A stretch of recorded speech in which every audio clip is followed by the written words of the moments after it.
আপনি বাচ্চাকে good touch bad touch শেখাচ্ছেন, নো ডাউট, খুব ভালো। এবার সে গিয়ে একটা এমন জায়গায় পড়লো, সেখানে গিয়ে তার কনফিডেন্স ল্যাক করে গেল, কারণ ও জানে যে ও অভ্যস্ত, একটা ছোটো বাচ্চা অভ্যস্ত যে আমাকে এটা বললে মা বাবা বকবে বা আমাকে এটা করলে বাড়িতে বকা খেতে পারি। তখন কনফিডেন্স ল্যাক হয়ে যায়, তখন সে অন্যায়টাকেও তাকে মেনে নিতে হয় বাধ্য হয়ে। আর এটার যে একটা ট্রমা, একটা লং টার্ম ট্রমা চলে। নমস্কার, আমি সুমনা বাগচি। আজকে চলে এসেছি সময় আপডেটসে আপনাদের সাথে কথা বলতে। সেদিন একটা ভিডিও দেখলাম, ভীষণ ভালো লাগলো। একটা খুব সুন্দর একটা নতুনভাবে শিশুকে একটু অন্যরকমভাবে শেখানো, বাচ্চাদের গুড টাচ ব্যাড টাচ। আচ্ছা, এবার গুড টাচ ব্যাড টাচের বিষয়ে আপনাদের মনে হতে পারে যে এই বিষয়ে তো আমরা বহুবার আলোচনা করেছি, এই বিষয়ে আমরা জানি, আমাদের বাচ্চারাও জানে, স্কুলে শেখানো হয়, একদম অ্যাবসলিউটলি রাইট, শেখানো হয়। কিন্তু মা হিসাবে তারপর তো আপনাকে বাড়িতে এসে বাচ্চাকে বাড়িতে রাখুন, পড়াতে নিয়ে যান, খেলাতে নিয়ে যান, ডাক্তারখানায় নিয়ে যান, সেসব বিষয়গুলো খেয়াল রাখতেই হয়।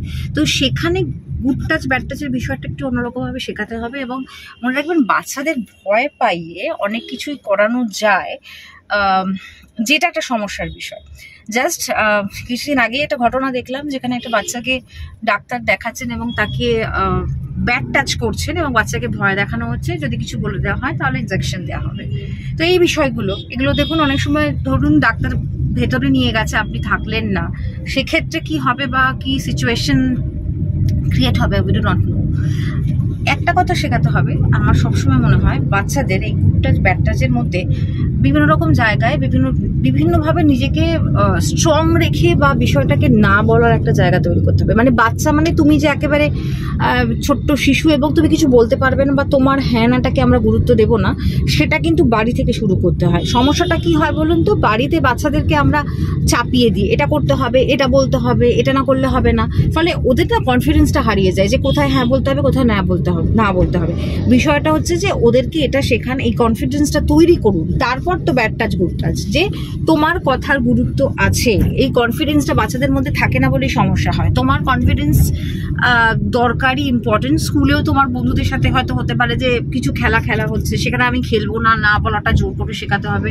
নো মিনস নো, সেটা বাচ্চাদেরকে শেখাতে হবে। আমরা কি করি, আমরা আগে থেকেই একেবারে যখন দেখবো যে কোনো সমস্যা হচ্ছে, সামাজিক কিছু প্রবলেম হচ্ছে, সঙ্গে সঙ্গে আগে চলে যাই একদম এক্সট্রিম জায়গায়, কিন্তু ভুলে যাই যে গোড়ায় গলদ বিষয়টা। সবকিছু কিন্তু রুট কজ, আমি সবসময় এটা বলতে পছন্দ করি, রুট কজ। কাউন্সেলিং করতেও দেখেছি যে রুট কজ বিষয়টা এতটা ইম্পর্টেন্ট। রুট কজ বিষয়টাতে আমরা এতটা ঘাবড়ে যাই বা তৈরি করতে পারি না, সেটা প্রবলেম হয়। এবার আপনি বাচ্চাকে গুড টাচ ব্যাড টাচ শেখাচ্ছেন, নো ডাউট, খুব ভালো।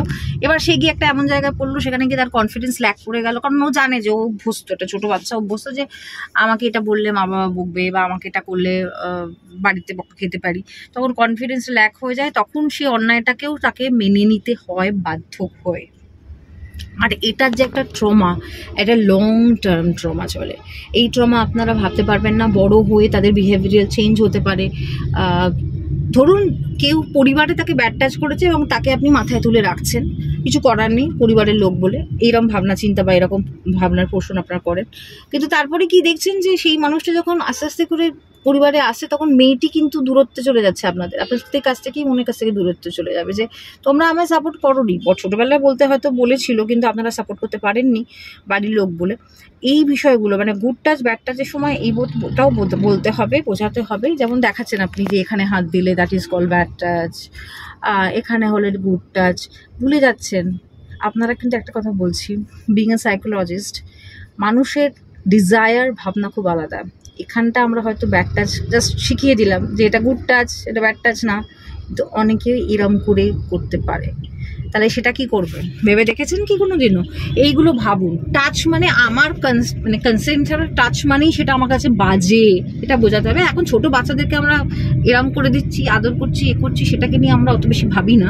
কিন্তু এইগুলোর মধ্যেও কোন লোকটা করছে, অচেনা লোকটা করছে, নর্মালি আমরা বাচ্চা দেখলে একটুখানি হাত পা ধরি, দ্যাট ইজ স্কুল। বাট কোথায় আমরা সেটা তার ভালো লাগছে না, তার কনসেন্টের বাইরে অনেক বাচ্চা টাচ করাই পছন্দ করে না, সেগুলো রেসপেক্ট করতে জানতে হবে। তো গুড টাচ ব্যাড টাচ শেখাচ্ছেন, সব ঠিক আছে, কিন্তু রুট কজ শেখান। কোথায় ভিকটিম প্লে করানো সেটাকে শেখাবেন না। আজীবন তুমি দুঃখী বলে এরকমভাবে বাচ্চাকে বড় করবেন না। শেখান অন্যায়টা কোথায়, অন্যায় না বলতে, এটা খুব গুরুত্বপূর্ণ। ভিডিওটা পছন্দ হলে অবশ্যই লাইক, শেয়ার আর সাবস্ক্রাইব করতে ভুলবেন না। আপনাদের জন্য আমরা আছি, থাকবো, কথা বলবো। ভালো থাকবেন, নমস্কার।